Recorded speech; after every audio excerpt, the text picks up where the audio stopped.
back to the channel, guys. Today, another Kubota video. We are going to get caught up with a few things on it, and main focus is to do our 50-hour service, or as I like to call it, our 59.3-hour service.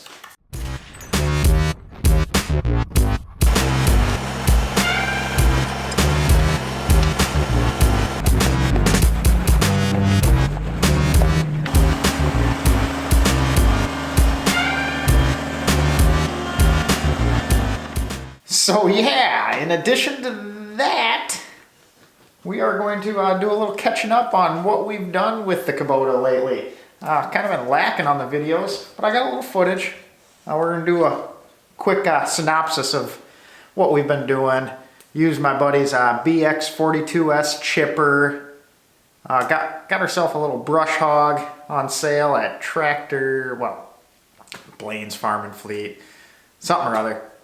Balin County one. Got a smoking deal on that. They were clearing them out.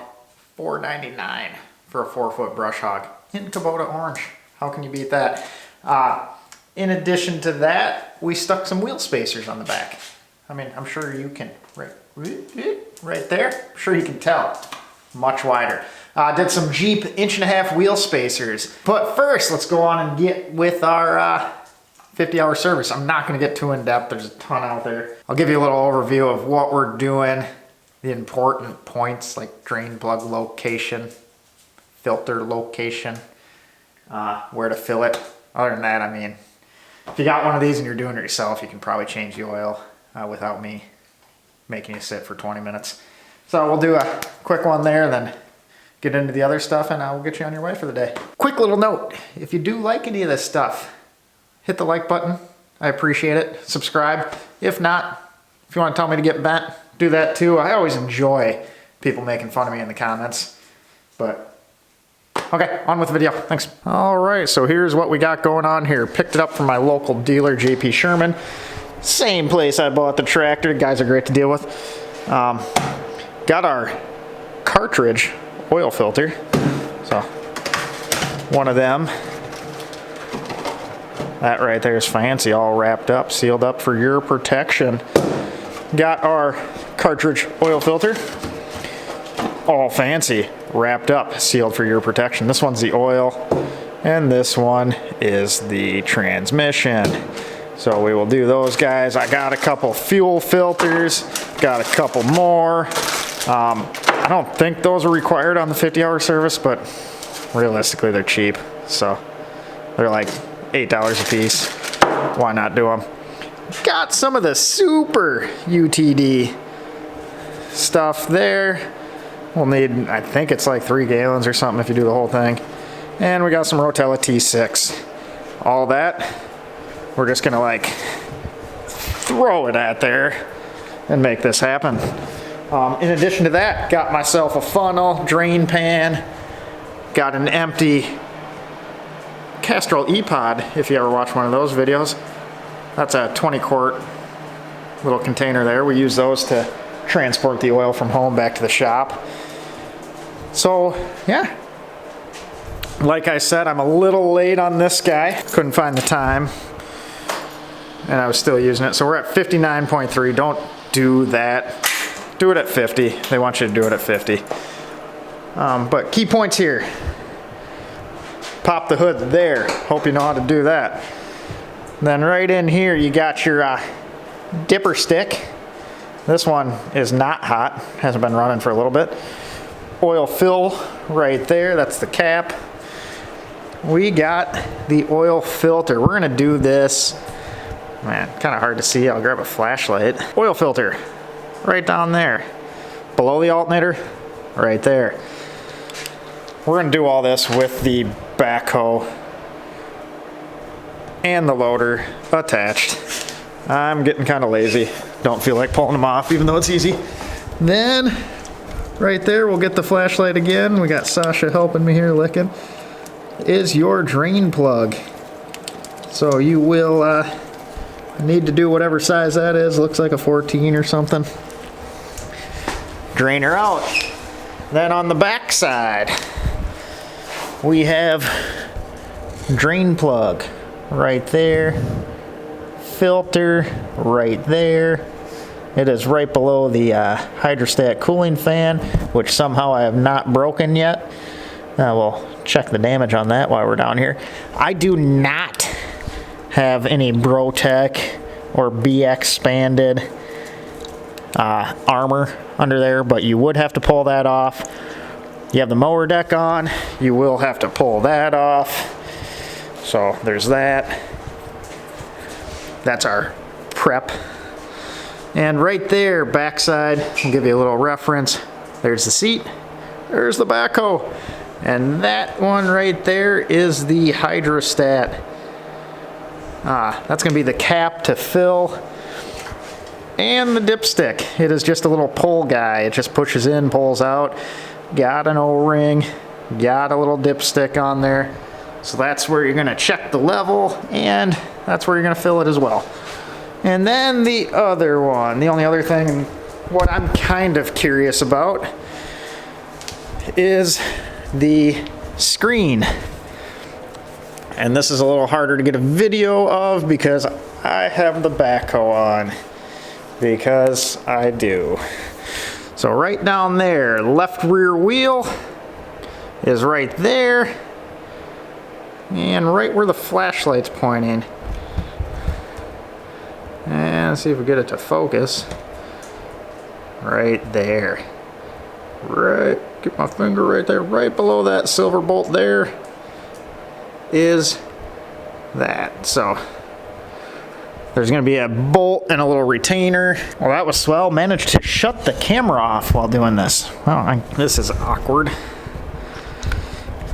Well, that was swell. Managed to shut the camera off while doing it. We're gonna get a low view right there. And you can see, there it focused. Right there, you take that bolt off and that little retainer, and then that guy slides out. And then we clean it after we get it out. I am kind of curious on that guy. Some people have it very clean, and some people it is caked full of RTV sealant or whatever. Guessing mine might be the latter. This thing has gotten considerably more noisy, if that is the correct term, on the hydrostat. It has a lot more whine than it did when it was new. So I will report back to you on that, whether or not that changes. But beyond that, 50-hour service, we're gonna go ahead and grease everything. Supposed to do that every 10 hours. So we're due at 60 hours anyways. So we'll get started, guys. We have both helpers here today. We got Honey and Sasha. Sasha is a little more relaxed. Honey, I think, is going to do most of the helping today. Let's see if we can make them not too oily. Won't be too happy about that if we got to clean them. And she's probably going to be in the way most of the time, but you get a look at my dog too.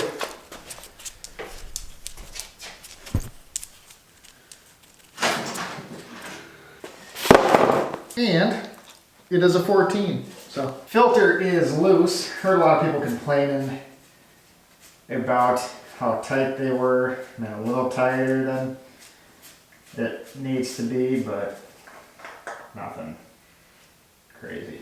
Well, we let that guy drain a little bit. We're gonna have our little heater kick on. Filter's off, draining. We're gonna give her a good once over, just like say you were changing the oil in your car, you wanna look everything over. One thing I noticed is, got the infamous tie rod on these, and I imagine that's probably part of the issue. That spring clamp that holds that boot on is not holding that boot on anymore. So we'll address that. Another thing I noticed is coolant level is low in the tank, as in non-existent. So we'll put some of that in too. I guess I could look in the top of the radio here. It is full in there at least, so nothing too crazy. It's just the overflow that is low. So I don't have any of that at home, so I'll grab some of that when I get to work tomorrow and we'll top that up. Other than that, this thing's been pretty good. Fuel filters, there's one right there, just a couple spring clamps, and then a little bolt there. So undo that bolt, that'll allow you to slide it out. Grab your pliers, work that spring clamp down, one right there, undo that, slide that up, slide the hose off, toss your new one in, bada bing, bada boom, good to go. Looks like there is also one right there. And that is right above the factory little fan protector. So we'll do that guy too. Let that guy drain for a little bit, we'll toss the plug back in. Honey will help while we do that. Grab our handy dandy ratchet, snug that guy up. Don't frickin' Walmart lube shop it together. And alright, so we got that in there. I much prefer having the white filter on there. We're gonna filter down with brake clean where it dripped off just to keep her tidy. And on the side of the filter, they want you to do 3/5 of a turn once you have contact for the torque spec, I guess you would call it. That would be 60%. Or I believe that is like 216 degrees, so yeah. We're gonna move on to sticking some oil back in it. I believe it takes a little less than a gallon. So we'll start off with like 3.5 quarts.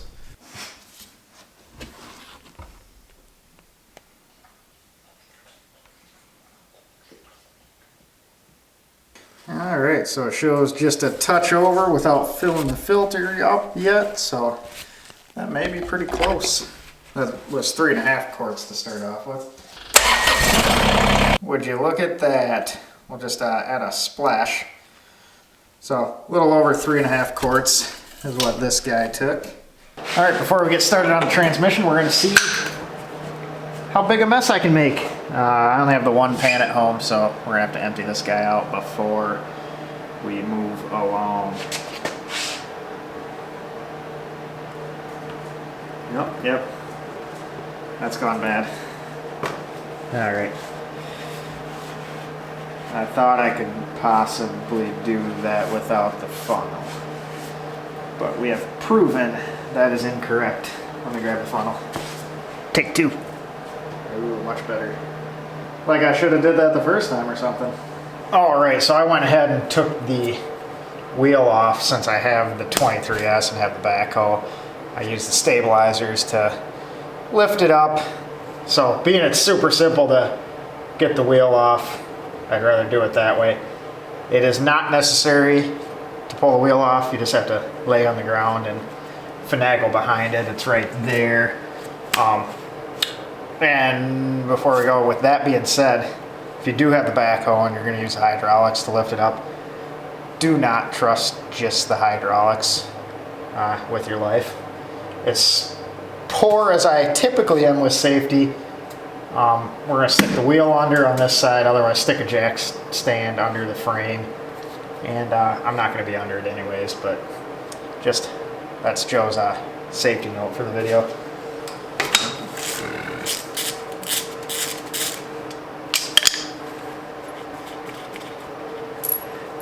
So that's all that guy is, just a little retainer with a 12mm headed bolt on there. And then we'll just grab a flat blade screwdriver to lever that guy out. Yep. A little more fluid. So got the guy out here, and I would say about middle of the road of what I've been seeing on the interwebs with the gasket maker material on there. There is some larger chunks that came out with the fluid. I think this is typically just like a one-time deal thing, just on the first fluid change. It works all that extra RTV or silicone gasket maker out of the system. So we'll get that guy cleaned up, inserted back in, and then we can move on to filling it. So there she is, all cleaned up. Stick her back in, and I'm pretty happy with that. Not that having more would have been bad, but it wasn't 100% plugged up, so. Just to give you an idea of what I was talking about on some of the larger chunks, there those are. So those came out of the fluid and not the screen. All right, so we're gonna use our OEM Super UTD2 to top this guy off. Pour her in, it's gonna take probably between 2.5 and 3 gallons. So they say. So we'll do that, and then that concludes our 59.3 hour service. Actually, I lied. We are not done with that 50-hour service. This isn't listed by Kubota, but it is one thing you want to check. I have ran across this on the old F-book and some forums, and it appears to be the front axle is underfilled from Kubota, and after you use it for a little bit, kind of works its way down, and the level ends up being low. And this one won't focus in there, but it is low. Well, I guess we'll do that there. Better? You happy now? But yeah, there we go. Finally. This one has nothing on the dipstick. So Kubota recommends either the Super UTD 2 or 80/90 weight. So whatever you please, stick it in, fill it up. It's better than nothing. Also, notice on this side, we're gonna probably have to get some tie rod boots. That one looks a little schmammered. So we'll address that as well. But we're gonna top this guy up, and I will let you know how much it took. So got that front axle all topped up. It ended up taking about 3/4 of a quart. So your mileage may vary, but I would recommend checking that if you have not checked that yet. But that concludes our 50-hour service. Pretty simple. I think people are saying it costs $300 or $400 to do at the dealer. I think I have roughly $140, maybe $130 into parts. That's including the fuel. That's including the fuel filters. Not a bad way to blow a couple hours. I mean, I think it took me about an hour and a half, and I didn't really press it too hard. Moving on to some of the other stuff we've done with the Kubota lately. We did some Jeep Wrangler 1.5 wheel spacers, and a little footage of throwing them on I'll toss up right now. First time the wheels went off, come all wrapped up in some bubble wrap, and these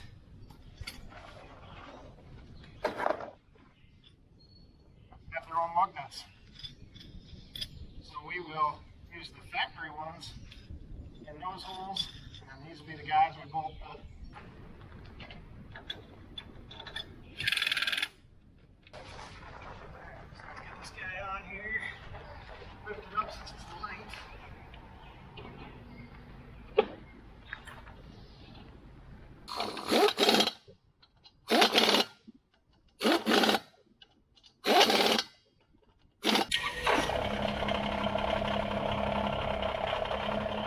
and those guys made a world of difference. I got a little ditch I mow along the road, and huge improvement. I was pretty sketched out mowing it along the ditch, and now it's not so bad. Still, you know, a little butt pucker on it, but doesn't feel like we're gonna tip over. And 1.5 did 3 inches total. Still kept me right under 48 inches, which I wanted to do, being that's what the box blade is. The brush hog rear blade's a 5-foot blade, but angled, a little shorter. So I kind of wanted to keep track with under 50 inches, because we're gonna end up with a tiller and soil pulverizer as well, and didn't want to be wider than that. So the 1.5 spacers got me there. The other thing we played with is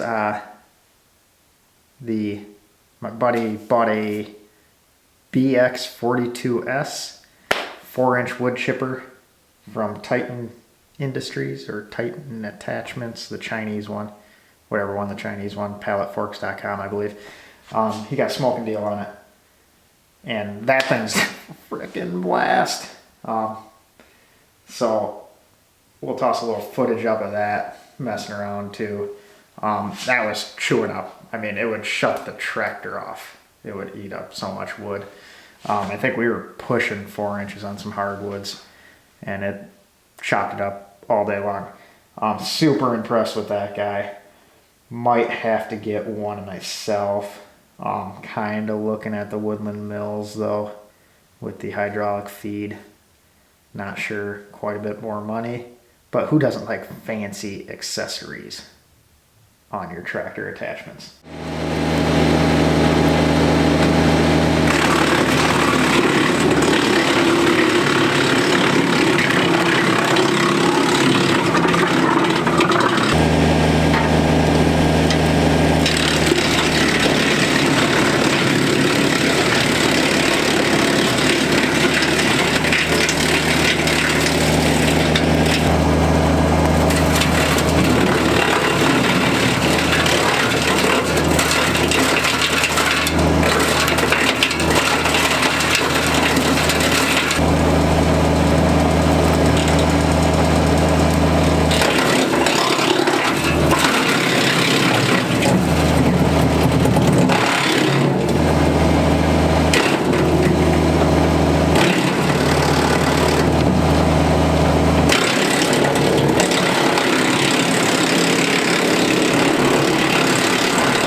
Last thing we'll throw up is what I think is probably the best deal I've gotten in something in a long time.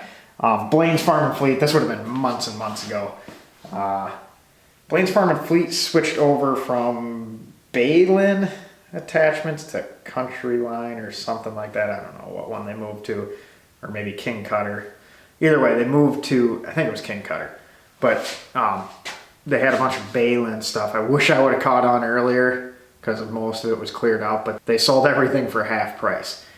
So I had to travel a little bit. I had to go to the local store, didn't have it, but one about hour and 20 minutes away did. I had to travel, so. But they had a 4-foot brush hog, or 4-foot brush mower, I guess, not brush hog because it isn't that brand. 4-foot brush mower for $4.99. So for $500, got one of those, and that thing chews some stuff up. Man, it is almost scary. Like, I feel like you should have a cab. It's throwing stuff around behind you. I don't know. I'm just a little city slicker. Don't know what it'd feel like to have anything bigger. But we were mowing over 2.5-inch trees with it, and it was violent. Violent in a fun way, but it was a little sketchy. You get a little sketched out. Had to cover the head a little bit. It would throw some stuff around. Only thing I kind of want to add to that is some rear chains or something for what it spits out the back. It is amazing, the destruction. But yeah, appreciate you guys watching tonight. We'll try and be a little more regular on it. Like I said earlier, if you like what I'm doing, hit thumbs up, subscribe. I enjoy doing this. This year has been a little interesting with the current pandemic. We got busier at work instead of slower. I thought it'd be the other way around. So I haven't had time to mess around and do some of the videos. It takes a lot more time to do the videos than just do the project itself. So I appreciate you guys all watching. This is kind of a fun thing to do. So stay tuned. We'll do a little more tractor stuff, a little more house stuff, a little more car stuff. We'll play with a little bit of everything, and hopefully you find it a little entertaining, and I appreciate your time as always. And you guys have a good night, and we'll catch you on the next one. Thanks.